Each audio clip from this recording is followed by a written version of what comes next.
pesa ina nafasi gani katika kuimarisha au kubomoa uhusiano wa ndoa? Pesa ina nafasi kubwa sana. Pesa ina nafasi kubwa kwenye kuweza kujenga au kubomoa mahusiano hasa ya ndoa. Mimi napenda sana nijikite kwenye upande vitu vya halali. Ndoa, vitu vya halali. Kwa sababu pesa kimsingi ni nguzo ya utulivu. Lakini pia inaweza ikawa chanzo cha migogoro.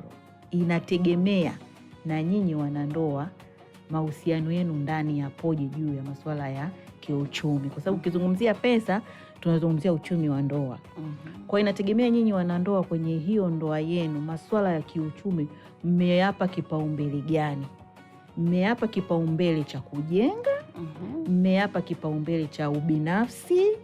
Mmeyapa kipaumbele kwamba uchumi ndio unatusaidia sisi kuimarisha mapenzi, upendo, huruma? Inategemea sasa, kwa sababu baadhi ya familia, baadhi ya wanandoa likija swala la pesa, aisee, ni mgogoro. Ni mgogoro mkubwa sana, kwa sababu baadhi ya wanandoa wengi wanafanya vitu kwa kujificha. Yani mtu anaweza kuwa na uchumi mzuri tu, labda mume mfano, labda ana mali, ana vitu amenunua huko na nini, lakini hamshirikishi mkewe. Au mke amefungua biashara zake kimya kimya huko, mume hajui. Hii inaweza kuleta mgogoro, kwa sababu hatuwezi, yani nyinyi wanandoa hamwezi kujua kwamba chanzo cha uchumi ule ni nini. Inawezekana mwenza ameenda kukopa benki, inawezekana mwenza ameenda kumwazima mtu pesa. Sasa mgogoro unakuja pale linapokuja swala sasa la kufanya marejesho ya ile pesa.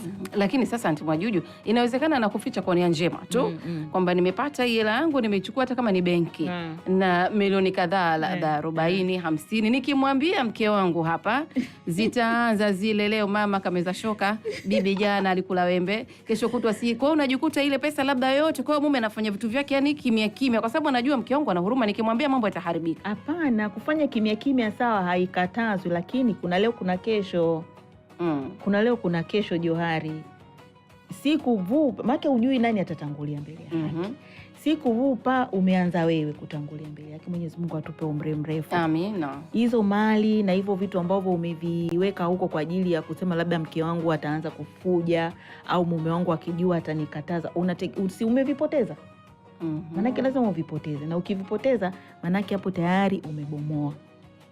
Wale mnaowaacha kwenye ile familia watasaidika vipi? Kwa sababu ule uchumi ni sio kwa ajili yenu nyinyi peke yenu. Sio kwa ajili yako wewe mume peke yako, na wala sio kwa ajili yako wewe mke peke yako.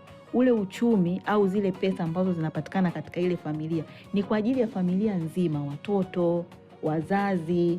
Unaona? Sasa panapokuwa na kificho, kuhofia kwamba mimi labda mwenza wangu akijua ataanza ufujaji wa pesa, hapana. Kinachotakiwa pale ni elimu.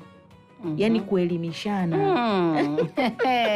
Watu kwenye ndoa na hawajui mtu anaingiza shingapi wala ndoa shingapi. Yani anajua kabisa mke wangu mimi anafanya kazi ama biashara, lakini hajui biashara inaingiza shingapi wala inatoa. Yani akiuliza tu mume wangu unalipwa shingapi kazini, mgogoro. Yani bala jipya. Ile pesa zangu zinakuhusu nini? Huli, uvai. Sasa hapo sitakuwa pata chimbika hapo. Sasa hapo yani kinachotakiwa kusema la ukweli kabisa, ni lazima wanandoa wapate elimu juu ya masuala mazima ya uchumi au pesa katika ndoa. Maana yake ni nini? Kwa sababu unapoingia kwenye ndoa kama hujui maana ya uchumi wa ndoa, ndio mtakuwa kwenye migogoro. Ndio mtu utaulizwa sasa, kwani we ushibi? Kwani uvai? Kwani unachotaka sikupi? Sio maana yake hiyo.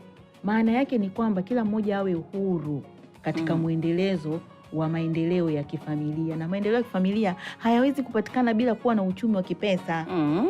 Haya. FM kutoka Tabata, Dar es Salaam, Tanzania.